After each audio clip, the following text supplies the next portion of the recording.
ಬೆಳ್ಮುಗಿಲು. ಕೊನೆಯ ಅಧ್ಯಾಯ. ಎಲ್ಲ ಹಿಂದಿನ ಅಧ್ಯಾಯಗಳು ನೀವು ಕೇಳಿದ್ದೀರಾ ಎಂದು ಭಾವಿಸಿ ಮುಂದುವರಿಯೋಣ. ಕಥೆ. ಭುಜದ ಮೇಲೆ ಇಳಿದ ಸ್ಪರ್ಶ ಬೆಳಕಿಗೆ ತಂದಿತು ಆಕೆಯನ್ನು. ಕಲ್ಪನಾ ಕಣ್ಣು ತೆಗೆದು ನೋಡಿದಳು. ಆಕೆಯ ಸುತ್ತು 4-5 ಜನ ಕೂಡಿಕೊಂಡಿದ್ದರು. ಎಲ್ಲರನ್ನೂ ಒಟ್ಟಿಗೆ ನೋಡಿ ಅಚ್ಚರಿಯಾಯಿತು. ಅಮ್ಮ, ಅಪ್ಪ, ಮಾವ, ಅತ್ತೆ, ನೀವೆಲ್ಲ ಎಲ್ಲಿ? ನಿಮಗೆ ಇದೆಲ್ಲ ಹೇಗೆ?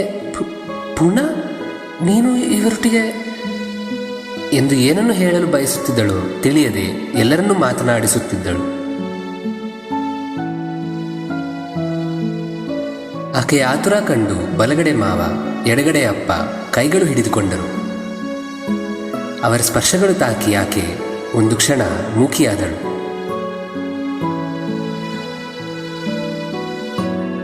ಇಬ್ಬರನ್ನೂ ನೋಡುತ್ತಿದ್ದಳು.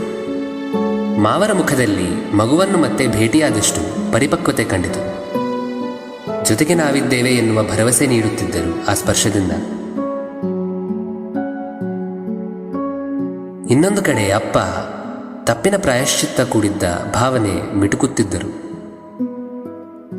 ಇನ್ನು ನಾವು ಬಿಡದೆ ಹೋಗುವುದಿಲ್ಲ ಎಂದು ಹಠ ಕಾಣಿತು ಅವರ ಕಣ್ಣಲ್ಲಿ. ಇವೆಲ್ಲ ಭಾವನೆಗಳನ್ನು ಹೇಗೆ ಸ್ವೀಕರಿಸಬೇಕೆಂದು ತಿಳಿಯದಾಯಿತು ಆಕೆಗೆ. ಪೂರ್ಣಾಳ ಕಡೆ ನೋಡಿದಳು.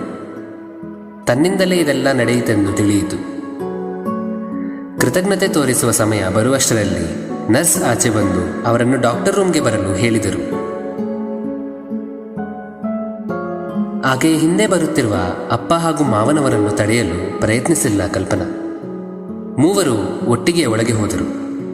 ಡಾಕ್ಟರ್ಗಾಗಿ ನಿರೀಕ್ಷಿಸಬೇಕಾದರೆ ಅಪ್ಪ ಮತ್ತೆ ಮಾವ ಒಬ್ಬರನ್ನು ಒಬ್ಬರು ನೋಡಿಕೊಳ್ಳುತ್ತಾ ಕೂತದ್ದು ಆಕೆಗೆ ಸ್ವಲ್ಪ ತಳಮಳವಾಗುತ್ತಿತ್ತು.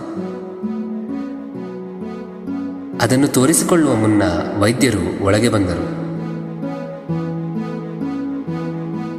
ವೇಗದಲ್ಲಿ ಬಂದು ಕೂತ ಡಾಕ್ಟರ್ ಹಿಂದೆ ಇನ್ನೊಬ್ಬರು ಜೊತೆಗೂಡಿದರು.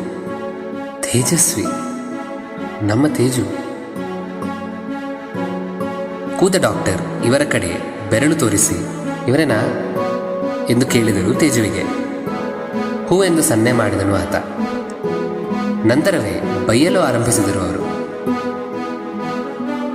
ಬುದ್ಧಿ ಇಲ್ವೇನ್ರಿ ನಿಮಗೆ? ಹಿಂಗ ಮಗುನ ನೋಡ್ಕೊಳ್ಳೋದು ಸ್ವಲ್ಪ ಆದರೂ ಯೋಚನೆ ಮಾಡಬೇಕಲ್ವಾ ಎಂದ ನಂತರವೇ ಕಲ್ಪನಾಳಿಗೆ ಭಯವೇರಿತು. ಎಲ್ಲಿ ತೋರಿಸಿದ ನಿಮ್ಮ ಹುಡುಗನನ್ನ ಎಂದು ಕೇಳಿದರು ಡಾಕ್ಟರ್. ನಡಗುತ್ತಾ, ಅವನ ಸ್ಕೂಲ್ ಪಕ್ಕದಲ್ಲಿರೋ ಚಿಕ್ಕ ಹಾಸ್ಪಿಟಲಲ್ಲಿ ಡಾಕ್ಟರ್ ಎಂದಳು ಈಕೆ. ಆ ಹಾಸ್ಪಿಟಲ್ ಸ್ಕೂಲ್ಗೆ ಸೇರಿದ್ದ ಎಂದು ಬೇಗನೆ ಕೇಳಿದರು ಅವರು. ಹೂ ಎಂದು ತಲೆ ಆಡಿಸಿದಳು ಕಲ್ಪನಾ.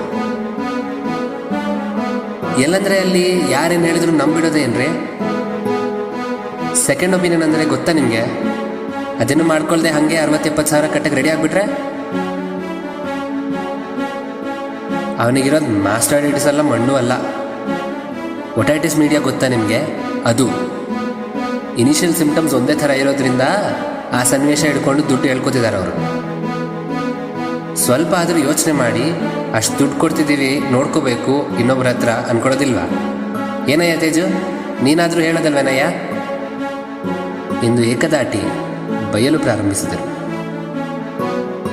ಅಚ್ಚರಗೊಂಡು, ಹಾಗಾದರೆ ಅವನಿಗೆ ಸರ್ಜರಿ ಬೇಕಿಲ್ವಾ ಡಾಕ್ಟರ್ ಎಂದು ಕೇಳಿದಳು ಕಲ್ಪನಾ.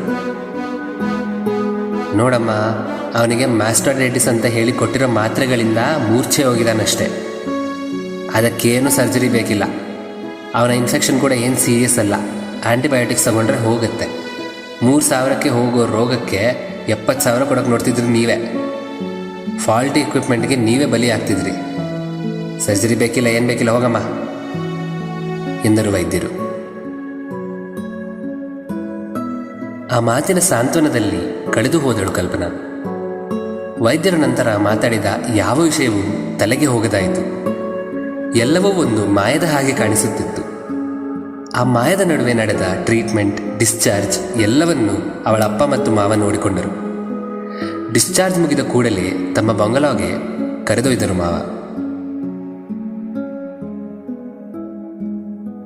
ಆ ಮಾಯದ ಮಂಜೆಲ್ಲ ಸೆಕ್ಯೂರಿಟಿ ಗೇಟ್ ತೆಗೆದ ನಂತರ ಬಂಗಲಾ ಒಳಗೆ ಹೆಜ್ಜೆ ಇಟ್ಟ ತಕ್ಷಣ ಮಾಯವಾಯಿತು. ಕಲ್ಪನಾ ಮತ್ತು ಶ್ರವಣ್ ದೃಷ್ಟಿ ತೆಗೆಸಿಕೊಂಡು ಹೆಜ್ಜೆ ಒಳಗಿಟ್ಟ ಆ ಕ್ಷಣ ಕಲ್ಪನಾಳಿಗೆ ಸಾವಿರಾರು ನೆನಪುಗಳ ಪುನರಾಗಮನವಾಯಿತು. ಕೃಷ್ಣನ ಜೊತೆ ಆ ಮನೆಯಲ್ಲಿ ಕಳೆದ ಕ್ಷಣಗಳ ಗುರುತು ಗೌಪ್ಯವಾಗಿ ಆಕೆಯನ್ನು ಛಿದ್ರಗೊಳಿಸುತ್ತಿತ್ತು. ಅಷ್ಟರಲ್ಲಿ ರಾಕಿಯನ್ನು ಕಂಡು ಶ್ರವಣ್, ಹೇ ಅಮ್ಮ ಅಮ್ಮ ನೋಡಲ್ಲಿ, ರಾಜು ರಾಜು ಬಾಯ್ಲಿ ಎಂದನು. ಅವನ ಕರೆತಕ್ಕೆ ತಿರುಗಿ ಅವನ ಕಡೆ ಓಡಿ ಬಂದ ರಾಕಿಯನ್ನು ಕಂಡು ಎಲ್ಲರೂ ಕೃಷ್ಣ ಕರೆಯುತ್ತಿದ್ದ ಹೆಸರನ್ನು ಇವನು ಹೇಗೆ ತಿಳಿದುಕೊಂಡ ಎಂದು ಸಂಭ್ರಮಾಶ್ಚರ್ಯದಲ್ಲಿ ನೋಡಿದರು. ರಾಕಿ ಅವನನ್ನು ಎಳೆದುಕೊಂಡು ರೂಮಿನೊಳಗೆ ಹೋದನು. ಅವನ ಹಿಂದೆ ಎಲ್ಲರೂ ಹೋದರು. ಕಲ್ಪನಾ ಮಾತ್ರ ಮಧ್ಯದಲ್ಲಿದ್ದ ಚೌಕಾಂಗಣದಲ್ಲಿ ಕಂಡ ಕೃಷ್ಣನ ಚಿತ್ರವನ್ನು ದಿಟ್ಟಿಸಿ ಅದರ ಹತ್ತಿರಕ್ಕೆ ಹೋದಳು. ಜೋರು ಮಳೆಯನ್ನು ಲೆಕ್ಕಿಸದೆ ಅಲ್ಲಿ ಹೆಜ್ಜೆ ಇಟ್ಟು ಫೋಟೋ ಹತ್ತಿರಕ್ಕೆ ಹೋದಳು. ಮೇಲೆ ಬ್ಯಾಲ್ಕನಿಯಿಂದ ಪೂರ್ಣ ಅವಳನ್ನು ಗಮನಿಸುತ್ತಿದ್ದಳು.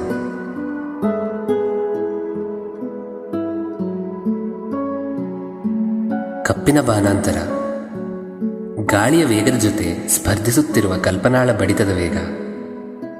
ಆಕೆ ಏನನ್ನೂ ಲೆಕ್ಕಿಸದೆ ಆ ಚಿತ್ರದ ಮುಂದೆ ಕೂತಳು. ಕೃಷ್ಣನನ್ನು ನೋಡುತ್ತಾ ತನ್ನ ಜೀವನದ ವಿಸ್ಮರೆಯ ಘಟನೆಗಳೆಲ್ಲವೂ ನೆನೆಸಿಕೊಂಡಳು. ಎಲ್ಲ ಘಟನೆಗಳಲ್ಲಿ ಕೃಷ್ಣನ ಭಾಗ ಇದ್ದದ್ದು ಕಂಡು ಸಣ್ಣದ ಒಂದು ಬಾಷ್ಪ ಕಣ್ಣಿನಿಂದ ಜಾರಿ ಬಿತ್ತು ಕೆಳಗಿದ್ದ ಮಳೆ ನೀರಿನಲ್ಲಿ. ಎಲ್ಲೆಲ್ಲೋ ಇದ್ದ ಮನೆಯ ಜನರೆಲ್ಲ ಆಚೆ ಬಂದು ಏನನ್ನೂ ಮಾತನಾಡದೆ ಅವಳನ್ನು ನೋಡುತ್ತಿದ್ದರು.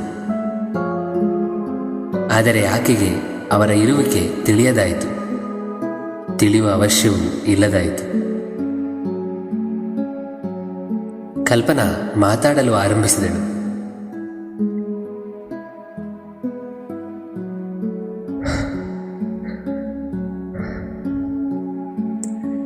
ಶ್ರವಣ್ಗೆ ಇದ್ದದ್ದು ಒಟೈಟಿಸ್ ಮೀಡಿಯಾ ಅಂತೆ, ಮ್ಯಾಸ್ಟೋಟೈಟಿಸ್ ಅಲ್ಲ. ಅದು ಅಂದ್ಕೊಂಡು ನಾವು ತುಂಬ ದುಡ್ಡು ಬೇಕೆಂದು ತುಂಬ ಕಷ್ಟಪಟ್ವಿ. ನೀ ಕಷ್ಟಪಟ್ಟೆ, ನಾ ಸುಮ್ಮನೆ ಏನು ಮಾಡಬೇಕು ಗೊತ್ತಿಲ್ಲದೆ ಕೂತಿದ್ದೆ.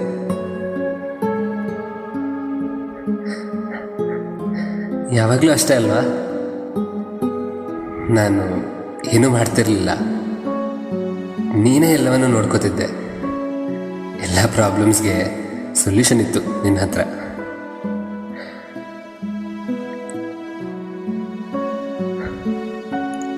ನಾನು ಸುಮ್ಮನೆ ಕಾಲಿಗೆ ಗಾಯ ಆದರೆ ದಿನಪೂರ್ತಿ ಮಲಗ್ತಿದ್ದೆ. ನೀನು 102 ಫೀವರ್ ಇದ್ದರೂ ಕೆಲಸಕ್ಕೆ ಹೋಗ್ತಿದ್ದೆ. ಜವಾಬ್ದಾರಿ, ನಾ ಅದನ್ನು ಸರಿಯಾಗಿ ತಗೊಂಡೇ ಇಲ್ಲ. ಮದುವೆ ದಿನ ಎಲ್ಲ ವಿಷಯಗಳಲ್ಲೂ ಅರ್ಧಭಾಗ ಇಬ್ಬರದ್ದು ಎಂದು ಪ್ರಮಾಣ ಮಾಡ್ತಿದ್ವಲ್ಲ, ನಾ ಅರ್ಧದಲ್ಲಿ ಸ್ವಲ್ಪವೂ ತಗೋತಿರ್ಲಿಲ್ಲ. ಪ್ರಮಾಣ ಮುರಿದೆ ನಾನು. ಅದಕ್ಕೆ ಅನುಭವಿಸ್ತಿದ್ದೀನಿ ಈಗ.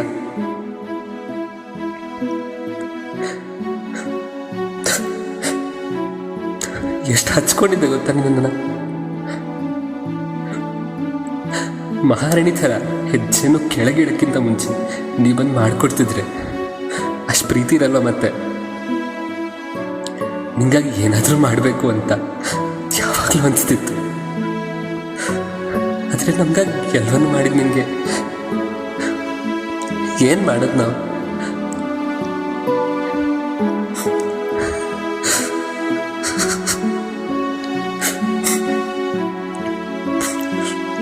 ನೀನು ಹೇಳ್ತಿದ್ದೆ ಅಲ್ವಾ, ಶ್ರವಣ್ಣ ಯಾವ ಪ್ರಾಬ್ಲಮ್ಸ್ ಇಲ್ಲದೆ ಬೆಳೆಸಿದ್ರೆ ಸಾಕು, ನಾವು ಪೇರೆಂಟ್ಸ್ ಆಗಿ ಇನ್ನೇನು ಮಾಡಬೇಕಿಲ್ಲ ಎಂದು. ಈಗ ಅವನಿಗೆ ಏನೂ ಪ್ರಾಬ್ಲಮ್ ಇಲ್ಲ ಅಂತಿದ್ದಾರೆ ಡಾಕ್ಟರ್. ಆದರೆ ಅವನಿಗೆ ಪ್ರಾಬ್ಲಮ್ ಇದ್ದಾಗ ನೀನು ಎಲ್ಲಿಗೆ ಹೋದೆ? ಅವನು ಕಷ್ಟಪಡುತ್ತಿದ್ದ ಟೈಮಲ್ಲಿ ಇಟ್ಲಿಗೆ ಹೋದೆ. ಸ್ವಲ್ಪವೂ ಜವಾಬ್ದಾರಿ ಇಲ್ಲದೆ ಕೂತಿದ್ದು ನನಗೆ ಇಷ್ಟೆಲ್ಲ ಜವಾಬ್ದಾರಿ ಕೊಟ್ಟು ಅಕಸ್ಮಾತಾಗಿ ನೀನು ಎಲ್ಲಿಗೆ ಹೋದೆ? ನಿನ್ನನ್ನೇ ಜೀವನ ಅನ್ಕೊಂಡಿದ್ದು ನನ್ನ ಬಿಟ್ಟು ಎಲ್ಲಿಗೆ ಮಾಯವಾದದೆ? ಮಾತಾಡು, ಹೇಳು.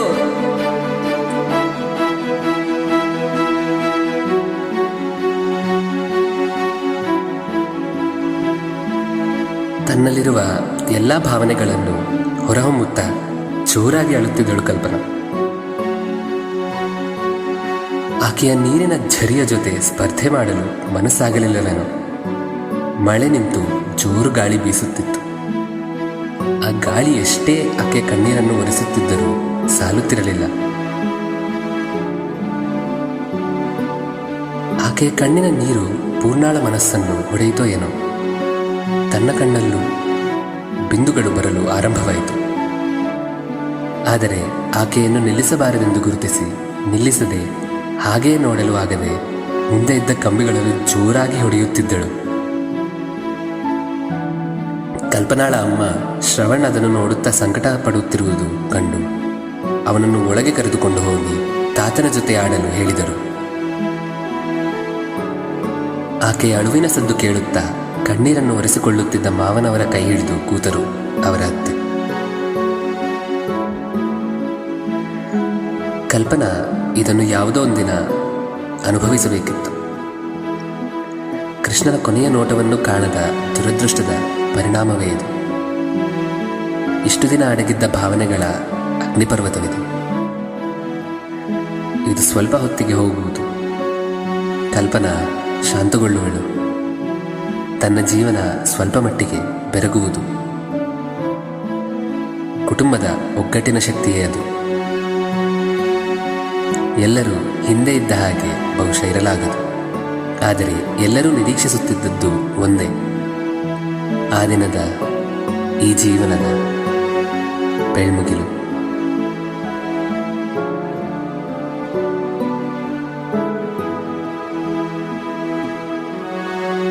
ಇಷ್ಟು ದಿನ ನಿಮ್ಮ ಸಮಯ ನೀಡಿ ನನ್ನ ಈ ಪಾಡ್ಕಾಸ್ಟ್ಗೆ ಇಷ್ಟು ಪ್ರೀತಿ ನೀಡಿದ ನಿಮ್ಮೆಲ್ಲರಿಗೂ ಥ್ಯಾಂಕ್ ಯು ಸೋ ಮಚ್. ಈ ಕಥೆಯ ಮುಖ್ಯ ಉದ್ದೇಶ ಜೊತೆಗೆ ಬರುವ ಸೌಂಡ್ ಟ್ರ್ಯಾಕನ್ನು ಕಥೆಯ ಮೂಲಕ ತಿಳಿಸಿದರೆ ಆ ಸಂಗೀತದ ಸಂಪೂರ್ಣ ಅನುಭವ ಆಗುತ್ತೆಂದು. ಸೊ ಯಾರಾದರೂ OST ಕೇಳದಿದ್ದರೆ ಕೆಳಗೆ ಡಿಸ್ಕ್ರಿಪ್ಷನಲ್ಲಿ ನೀಡಿದ ಪ್ಲೇಲಿಸ್ಟ್ ಲಿಂಕನ್ನು ಬಳಸಿ ಬೇಗನೆ ಕೇಳಿಬನ್ನಿ.